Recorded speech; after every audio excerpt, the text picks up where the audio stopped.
ముఖ్యంగా పేద ప్రజలకు, బలహీన వర్గాలు, కష్టజీవులు వీళ్ళెవరిని పట్టించుకునే విధంగా ఈ బడ్జెట్ ఉంది.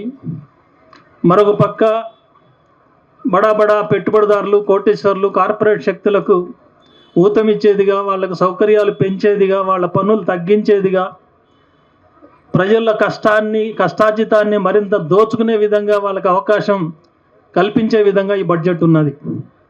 అందుకోసమే ఈ బడ్జెట్కు వ్యతిరేకంగా దేశవ్యాపితంగా నిరసన కార్యక్రమాలు జరుగుతున్నాయి.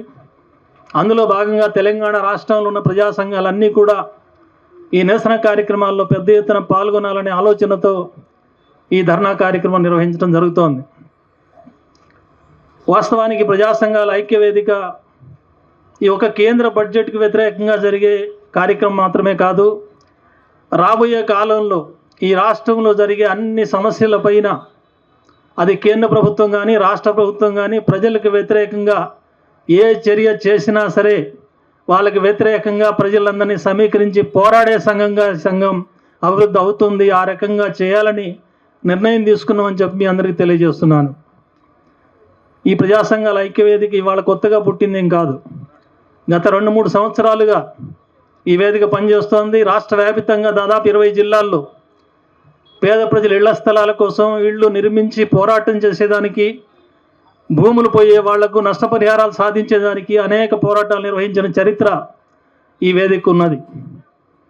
ముఖ్యంగా ఇళ్ల స్థలాల పోరాటంలో ఆనాటి కేసీఆర్ ప్రభుత్వం కానీ, ఆ తర్వాత వచ్చిన ప్రభుత్వాలు కానీ పేదలకు వ్యతిరేకంగా గుడిసెలు పీకేయడానికి, బుల్డోజర్లతో తొక్కడానికి, కేసులు పెట్టడానికి, ఆడవాళ్ళు పిల్లలనే విచక్షణ కూడా లేకుండా 100 మందిని నిర్బంధాలు పాలు చేయడానికి వ్యతిరేకంగా ఎంత వీరోచితంగా పోరాటాలు సాగించిందో మీ అందరికీ తెలుసు.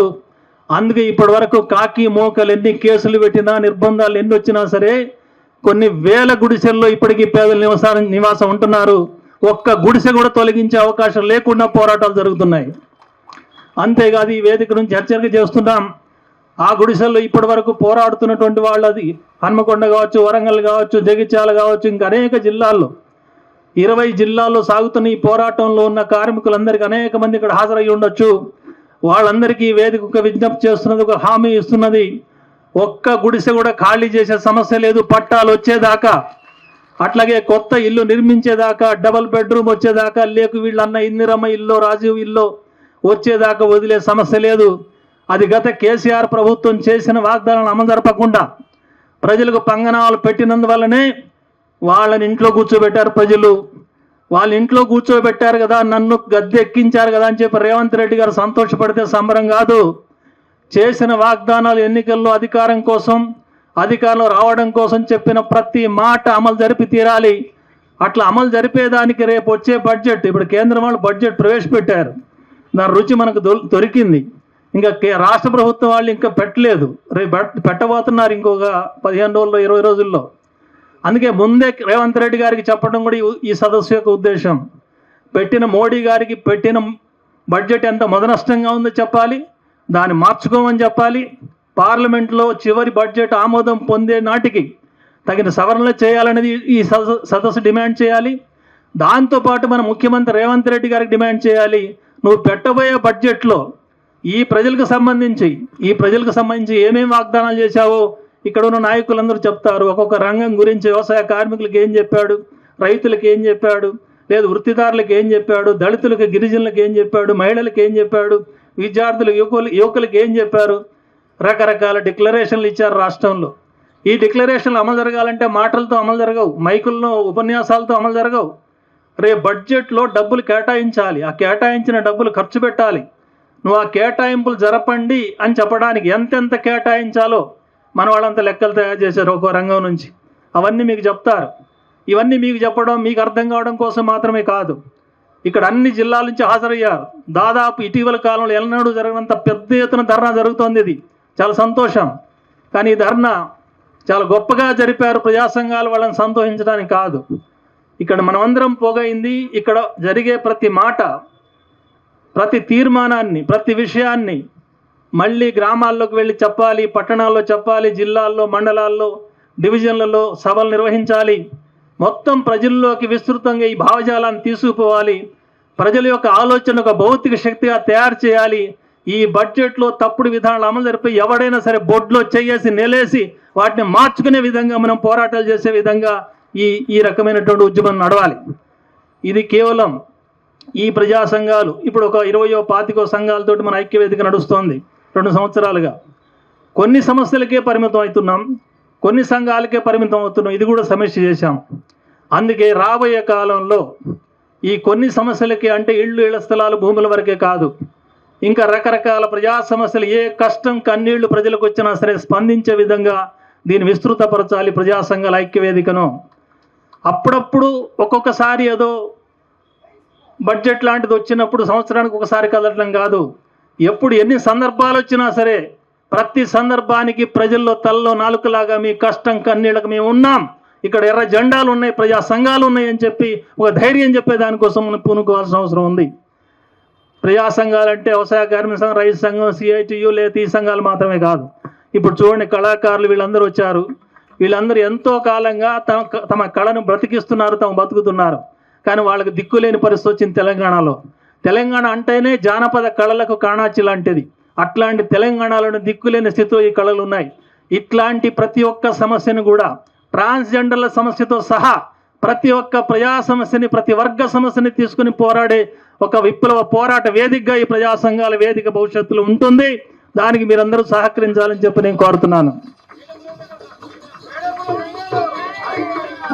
అయితే ఇది కొన్ని సమస్యలకు పరిమితం అయింది, ఇంకా విస్తృతం చేయాలని చెప్పాను. రెండో మాట కూడా చెప్పాను నేను, అదేంటంటే కొన్ని ప్రజా సంఘాలకు ఇది పరిమితం అయింది, ఇంకా అన్ని సంఘాలకు కూడా ఇంకా దాన్ని విస్తృతపరచాలి. అంటే దీని అర్థం ఏంటి? దీని అర్థం ఏంటంటే కొన్ని భావజాలాలు ఉన్నటువంటి కొన్ని ప్రజా సంఘాలు మాత్రం ఇప్పుడు ఐక్యంగా ఉన్నాయి, ఇక్కడ వేదిక మీద ఈ నాయకులంతా ఉన్నారు. కానీ ఇంకా మిగతా చాలామంది రాష్ట్రంలో ప్రజా సంఘాలు నడుపుతున్న వాళ్ళు ఉన్నారు. వాళ్ళకి రాజకీయ అభిప్రాయాలు ఒకే విధంగా ఉండకపోవచ్చు, ఒకే రాజకీయ పార్టీకి సంబంధించిన వాళ్ళు కాకపోవచ్చు. మేము అనుకునేది ఏంటంటే భవిష్యత్తులో మా కార్యాచరణ ఎలా ఉండబోతుంది అంటే, రాజకీయంగా అభిప్రాయాలు తేడాలు ఉన్నా సరే, వేరే వేరే రాజకీయ పార్టీలకు సంబంధించిన వాళ్ళైనా సరే, ఎర్ర జెండాలే కాదు, పచ్చ జెండాలే కాదు, ఇంకే జెండాలైనా సరే, జెండాలు ఎజెండాలు పక్కన పెట్టి సమస్య కోసం ప్రభుత్వాలు చేసే తప్పుడు పనులకు వ్యతిరేకంగా ఐక్యంగా గొంతు వినిపించే విధంగా పోరాటం చేసే విధంగా మన ప్రజా సంఘాల విస్తృతి జరగాలి. అలా జరగాలంటే ముందుగా వామపక్షాల నాయకులు నాయకత్వం వహిస్తున్న ప్రజా సంఘాలను సంప్రదించాం. ఇప్పటివరకు చాలా రకాల చర్చలు జరిగినాయి. దాదాపు అందరూ అంగీకరిస్తున్నారు, కలిసి చేద్దాం ఇంకా అందరం కలిసే అని. వామపక్షాల ఐక్యత అనేది చాలా చర్చ జరుగుతోంది రాష్ట్రంలో, దేశంలో.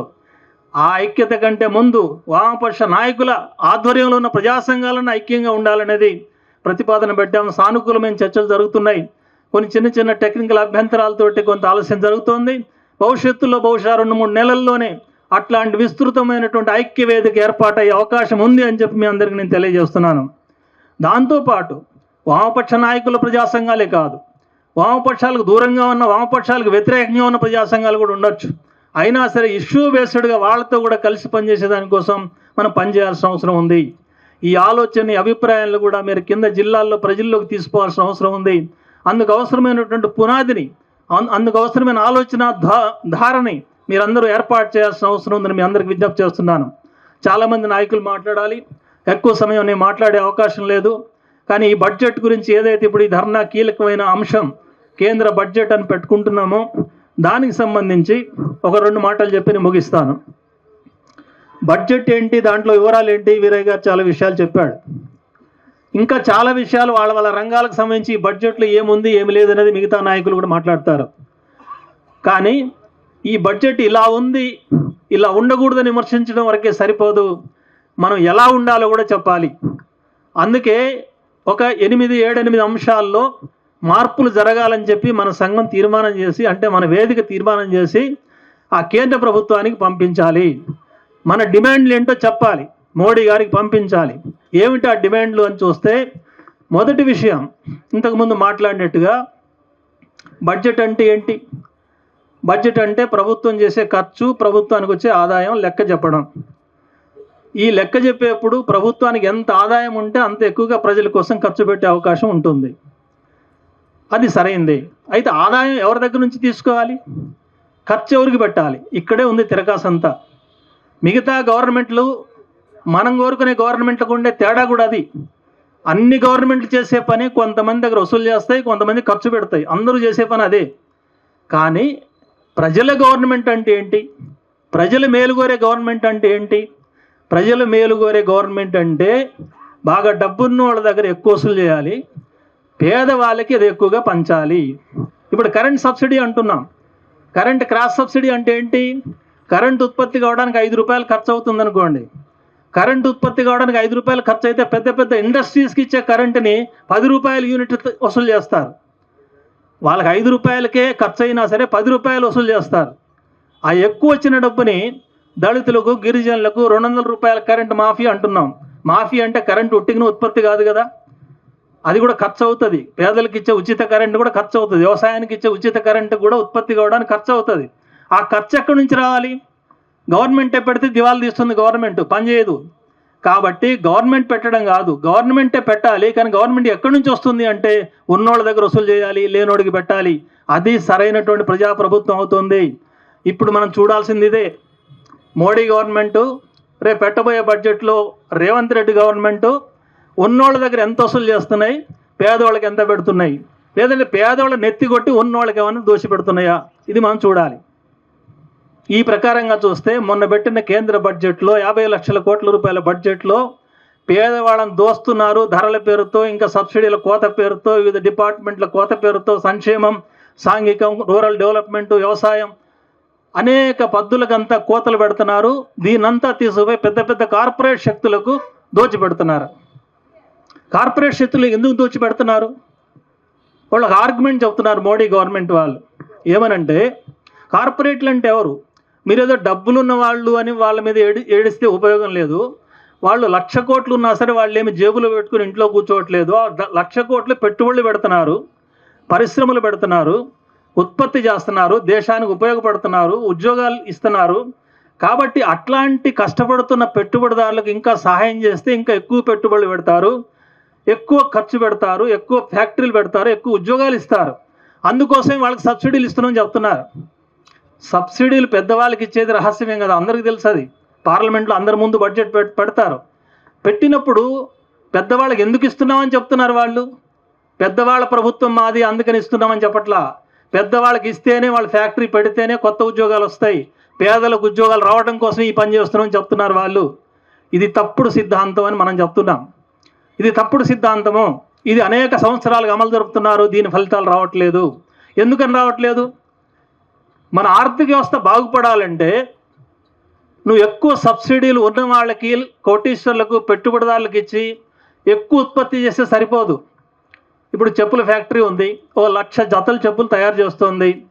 ఇంకా ఎక్కువ తయారు చేయాలని చెప్పి చెప్పుల ఫ్యాక్టరీ వాళ్ళకి నువ్వు సబ్సిడీలు ఇచ్చి, రాయితీలు ఇచ్చి, పన్నుల కోతలు ఇచ్చి వాళ్ళకు ఉత్సాహపరిచావు అనుకో, ఇంకో 1,00,000 జతలు ఎక్కువ ఉత్పత్తి చేస్తారు. ఉపయోగం లేదు. అసలు భారతదేశానికి పట్టిన కర్మ ఏంటంటే తయారయ్యే చెప్పుల జతే కొనే దిక్కు లేదు. కొత్త తయారు చేస్తే ఏం చేస్తాడు? అందుకే తయారైన సరుకులు అమ్ముడుపోవట్లేదు దేశంలో.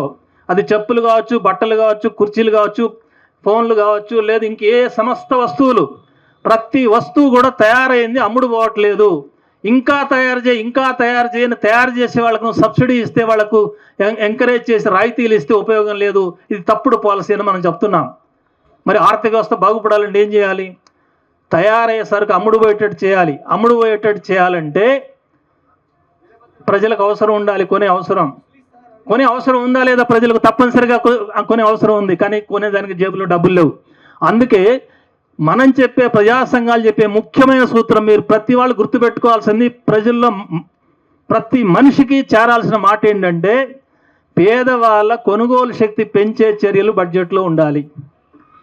పేదవాళ్ళ కొనుగోలు శక్తి పెంచడం అంటే వాళ్ళ జేబుల్లోకి డబ్బు రావాలి. జేబులోకి డబ్బు రావాలంటే ఏం చేయాలి? ఇప్పటికే డబ్బు వస్తున్న వాళ్ళకి జీతం పెంచాలి. ఇప్పటికే జీతం వస్తుంది, ఆ జీతాలు పెంచే పని చేయాలి. జీతాలు లేవు, ఉద్యోగాలు ఇచ్చే పని చేయాలి. ఉద్యోగాలు ఇచ్చే పని, జీతాలు పెంచే పని కాకుండా కూడా జనం ఉన్నారు, వాళ్ళకి సబ్సిడీలు ఇచ్చే పని చేయాలి, రాయితీలు ఇచ్చే పని చేయాలి. లేదు ఎస్సీ కార్పొరేషన్లు, బీసీ కార్పొరేషన్లు పెట్టారు అందంగా. రేవంత్ రెడ్డి సర్కార్ కూడా చాలా కార్పొరేషన్లు దాదాపు 50 దాకా అనౌన్స్ చేసింది. ఇప్పుడు దానికి డబ్బులు లేవు. లేదు డబ్బులు కేటాయించిన కేసీఆర్ ప్రభుత్వం కూడా దాన్ని ఖర్చు పెట్టలేదు. 50 కోట్లు కేటాయించి కూడా ఖర్చు పెట్టలేదు. దీనివల్ల ఉపయోగం లేదు. బడ్జెట్లో కేటాయించిందంతా ప్రజల కోసం ఖర్చు పెడితే ప్రజలు ఏం చేస్తారా? దాన్ని ఒక 50 రూపాయలు జేబులోకి వచ్చినవాడు ఆ 50 రూపాయలు ఏం చేస్తాడు? పోయి చెప్పులు కొనుక్కుంటాడు కదా. అప్పుడు ఆర్థిక వ్యవస్థ కిందికి నడుస్తుంది. ఇది మన ప్రజా సంఘాలు చెప్పే ప్రత్యామ్నాయం. అందుకే మోడీ ప్రభుత్వానికి మనం చెప్పేది, పేద ప్రజలకు ఎక్కువ ఖర్చు పెట్టు. బడ్జెట్లో ఎక్కడెక్కడ తక్కువ ఖర్చు పెట్టారు మన వాళ్ళు చాలా లెక్కలు చెప్తారు. గ్రామీణ ఉపాధి పథకం ఉంది, దానికి ఎంత కేటాయించారు? 86,000 కోట్లు కేటాయించారు. 86,000 కోట్లు ఏ మూలకు వస్తుంది? పోయిన సంవత్సరం కూడా అంతే, అది దాదాపు. మరి ధరలు పెరిగినాయి. పట్టణాలకు కూడా ఉపాధి హామీ కావాలని అంటున్నాం మనం. ఇంకా గ్రామాల్లో చాలామంది కార్డు లేని వాళ్ళు ఉన్నారు. ఉపాధి హామీ పథకంలో రోజులు తక్కువ ఉన్న వాళ్ళు ఉన్నారు. వాళ్ళందరికీ కావాలంటే కనీసం 2 లక్షల కోట్లు కేటాయించాలి. 2 లక్షల కోట్లు కేటాయించకుండా కేవలం మళ్ళీ 86,000 కోట్లే కేటాయించారు గ్రామీణ ఉపాధి పథకానికి. ఇట్లాగే మిగతా అన్నీ కూడా. అందుకే ఇవన్నీ పెంచాలనేది మనం చెప్తున్నాం. ఇవన్నీ పెంచాలంటే డబ్బులు ఎక్కడి నుంచి వస్తాయి? మరి ఇంతకుముందు చెప్పాం కదా, ఖర్చు పెట్టాలంటే ఖర్చు పెట్టడానికి మనం చెప్తున్నాం చాలా మార్గాలు. కానీ ఆదాయం ఎక్కడి నుంచి రావాలి అది కూడా చెప్తున్నాం మనం. అది మిగతా వాళ్ళు చెప్పండి, మనం చెప్పేది అది తేడా. మనం చెప్పే ఆదాయం వచ్చే మార్గం ఏంటంటే స్పష్టంగా సూటిగా చెప్పేది, ఇందాక వీరయ్య గారు ప్రస్తావించాడు. ఈ దేశంలో 200 కంపెనీలు, శతకోటీశ్వర్ల కంపెనీలు ఉన్నాయి. శతకోటీశ్వర్లు ఉన్నారు. వాళ్ళ ఆస్తులోనే లక్షల కోట్లకు ఉంది. మనం ఒక్కటే చిన్న మాట చెప్తున్నాం, ఇక్కడ ఆదాయం పన్ను ఉంది దేశంలో, మన దేశంలో, కానీ సంపద పన్ను లేదు. చాలా దేశాల సంపద పన్ను ఉంది. సంపద ఉంటే వాడు పర్సంటేజ్ కట్టాలి. ఆ రకంగా చూసి 4% సంపద పన్ను వేయమని మనం డిమాండ్ చేస్తున్నాం. అంటే వాడు 100 రూపాయలు ఉంటే, 100 రూపాయల సంపద ఉంటే 4 రూపాయలు ట్యాక్స్ అయ్యి. ఎవరికి? సంపద ఉన్న ప్రతివాడు కాదు. ఈ మాట చెప్పగానే మీ ఊళ్ళో పోయి రైతు ఇంటికి పోయి ఒక గట్టిగా బిల్డింగ్ ఉన్నాడు చూసి సంపద పన్ను ఏమని చెప్తున్నారు మన వాళ్ళు అని అంటే వాడు మనం వ్యతిరేకిస్తుంటాడు, నా ఇంటి మీద పన్ను వేస్తారేమో అని. 200 మందికి మనం చెప్పేది, 200 మందికి ఒక్కొక్కడికి 100 కోట్ల ఆస్తులు ఉన్నాడు, లక్షల కోట్ల ఆస్తులు ఉన్నాడు. ఈ 200 మందికి 4% చొప్పున పన్ను వేస్తే 100 లక్షల కోట్లు వస్తాయి. 100 లక్షల కోట్లు వస్తాయి గవర్నమెంట్కి. ఎంత పనైనా చేయొచ్చు, ఎన్ని సబ్సిడీలైనా ఇవ్వచ్చు, ఎన్ని ఇళ్ళైనా కట్టవచ్చు, ఎన్ని వైద్యశాలైనా కట్టవచ్చు, ఎంతమంది పేదవాళ్ళకైనా ఉద్యోగాలు ఇవ్వచ్చు, కొత్త ఫ్యాక్టరీలు పెట్టవచ్చు. ఇది మనం చెప్పేటువంటి పరిష్కారం. ఈ పరిష్కారం ఎంతగా ప్రజల్లోకి ఎక్కించగలిగితే, ఎంతగా ఉద్యమం ఉధృతంగా చేయగలిగితే అప్పుడు అంతగా ఫలితం వచ్చే అవకాశం ఉంటుంది. దీంతోపాటు రెండో విషయం, రైతాంగానికి, గ్రామీణ ప్రాంతాల్లో రైతాంగం దుస్థితిని తొలగించకుండా ఈ దేశం బాగుపడటం అసాధ్యం, అసంభవం. మనకు తెలుసు, సంవత్సరం పాటు ఢిల్లీ కేంద్రంగా రైతులు ఎంత పెద్ద పోరాటం చేశారు. మొండోడు అనుకున్న మోడీ కూడా మెడలు వంచి ఆ 3 వ్యవసాయ చట్టాలు రద్దు చేయించుకున్న చరిత్ర మన ప్రజా సంఘాలకు, రైతు సంఘానికి ఉంది. అది మనం గుర్తుపెట్టుకోవాలి. అయితే ఆ సందర్భంగా మోడీ ఇచ్చిన హామీ ఇంతవరకు నెరవేరలేదు. అంటే గిట్టుబాటు ధర ఏదైతే స్వామినాథన్ కమిషన్ చెప్పిందో, పండిన పంట మీద ఎంత ధర వేయాలి, ఖర్చులు ఎంత లెక్క కట్టాలని, 50% ఎక్స్ట్రా వేయాలని ఈ సూత్రం పాటించట్లేదు ప్రభుత్వం. ఆ ధర నిర్ణయించటం లేదు రైతులు పండించిన పంటకు.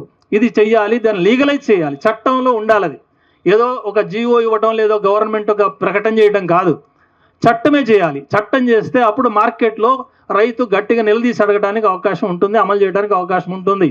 కాబట్టి ఇది రెండో డిమాండ్గా మనం చెప్తున్నాం. మొత్తం భారతదేశానికి వర్తించే విధంగా వ్యవసాయ పంటలకు మినిమం వేజ్ ఇచ్చే, కనీస పంట ధర ఇచ్చే విధంగా చట్టపరం చేయాలి అనేది రెండో డిమాండ్గా మనం పెడుతున్నాం. అట్లాగే పబ్లిక్ సెక్టర్ యూనిట్స్ని ప్రైవేటైజ్ చేయడం అనేది చాలా పెద్ద ఎత్తున చేస్తున్నారు. దీనివల్ల కార్మికుల హక్కులకు భంగం కలుగుతుంది. కార్మిక చట్టాలు తీసుకొచ్చి వాటిని ఇంకా బలహీనం చేసే ప్రయత్నం చేస్తున్నారు. కాబట్టి ఈ ప్రైవేటీకరణ అనే దాన్ని మనం పూర్తిగా వ్యతిరేకిస్తున్నాం. అట్లాంటి ప్రతిపాదనలన్నింటినీ కూడా మనం విరమించుకోవాలని చెప్పి కోరుతున్నాం. ఇప్పుడు ఎల్ఐసిని ప్రైవేటీకరణ చేసేదానికోసం ఈ బడ్జెట్లో ప్రతిపాదన ఉంది. ఇట్లాంటి అన్ని కూడా వెనక్కి తీసుకోవాలి ఫైనల్ బడ్జెట్ ఆమోదించే లోపుగా అనేది మనం డిమాండ్ చేస్తున్నాం. దాంతోపాటు ఇందాకే చెప్పినట్టుగా 86,000 కోట్ల రూపాయలు కేటాయించినటువంటి ఉపాధి హామీ పథకానికి కనీసం 2 లక్షల కోట్లు కేటాయించాలి, దానికి రెట్టింపు చేయాలి అని చెప్పి మనం అడుగుతున్నాం. ఇది ఒక ముఖ్యమైన డిమాండు. దాంతోపాటు గ్రామాల్లో ఉన్నటువంటి చౌక ధరల దుకాణాలు పేరుకు మాత్రం నడుస్తున్నాయి. దాంట్లో బియ్యం మాత్రం అక్కడక్కడ ఇస్తున్నారు, కొన్ని చోట్ల అక్రమాలు జరుగుతున్నాయి. కొత్తగా రేషన్ కార్డు ఇవ్వట్లేదు. కాబట్టి ప్రజలందరికీ కనీస ఫుడ్ గ్యారంటీ, తిండి గ్యారంటీ ఉండాలంటే, ఆ రేషన్ అందరికీ అందేట్టుగా ఉండాలంటే ప్రతి ఒక్కళ్ళకు కార్డు రావాలి, అర్హులైన వాళ్ళందరికీ. దాంతోపాటు ఉప్పు పప్పుతో సహా 14-16 రకాల వస్తువులు కేరళలో ఇచ్చినట్టుగా అన్ని రకాల వస్తువులు ఇవాళ ఒక బియ్యం మాత్రమే ఇస్తే సరిపోదు. ఈ రకమైన డిమాండ్ చేయాలి మనం. అది జరగాలంటే ఆ స్కీమ్కి అవసరమైన బడ్జెట్ని విపరీతంగా పెంచట్లేదు ఈ గవర్నమెంట్, కాబట్టి దానికి పెంచాలి. దీంతోపాటు ఎస్సీలు ఎస్టీలు వాళ్ళ సంక్షేమం కోసం ఏదైతే చర్యలు తీసుకుంటున్నారో అరకొరగా ఉంటున్నాయి. వాటి బడ్జెట్ కూడా తగ్గిస్తున్నారు. పైకి కేటాయించినప్పటికీ ఖర్చు పెట్టట్లేదు. ఈ ధోరణులు మానుకొని ఎస్సీ ఎస్టీ అట్లాగే బీసీ కార్పొరేషన్లు వీటన్నిటి కూడా తగిన విధంగా బడ్జెట్లో కేటాయింపులు జరగాలనేది మనం చెప్తున్నటువంటి మరొక ఇది. అట్లాగే కార్మికుల్లో ఈ సెంటర్ స్కీమ్ కార్మికులు వాళ్ళు ఏమంటాం స్కీమ్ వర్కర్స్ లాంటి వాళ్ళు ఉన్నారు. వాళ్ళ గౌరవ వేతనం అనే పేరుతోటి వాళ్ళ శ్రమను దోపిడీ చేస్తున్నారు. ఇట్లాంటి వాళ్ళందరినీ కూడా రెగ్యులరైజ్ చేయాలి. మొత్తం దేశవ్యాపితంగా వాళ్ళకు అవసరమైన హక్కులు ప్రసాదించాలి. కనీస వేతనాలు అమలు జరపాలి. కనీస సౌకర్యాలు అన్నీ అమలు జరగాలని చెప్పి కోరుతున్నాం. ఈ 8 డిమాండ్లతోటి మన సదస్సు ఒక గట్టి తీర్మానం చేసి కేంద్ర ప్రభుత్వాన్ని కూడా పంపించాల్సిన అవసరం ఉంది. ఇది కేంద్ర ప్రభుత్వానికి వాళ్ళ ఆలోచన కోసం, కానీ ప్రజల ఒత్తిడి పెరగాలంటే జిల్లాల్లో కూడా రాబోయే కాలంలో ఈ సమస్యలపైన సదస్సులు, ర్యాలీలు, ఇంకా అనేక రకాల కార్యక్రమాలు, నిరసన కార్యక్రమాలు చేపట్టాల్సిన అవసరం ఉంది. రాబోయే కాలంలో రాష్ట్ర బడ్జెట్లో ఏ అంశాలు ఉండాలో కూడా మనం ఇప్పటి నుంచే రేవంత్ రెడ్డి గారి ప్రభుత్వాన్ని ఒత్తిడి చేయాల్సిన అవసరం ఉంది. నిజానికి ఆయన చెప్పిన వాగ్దానాలు ఏదైతే ఉన్నాయో ఎన్నికల్లో, ఆ వాగ్దానాలు అమలు జరగాలంటే ఇప్పుడు కేటాయిస్తున్న రీతిగా కేటాయిస్తే ఇంకొక 50 ఏళ్ళకు కూడా పూర్తి కావాలి. అట్లా కాకుండా తగిన విధంగా కేటాయింపులు జరపాలి.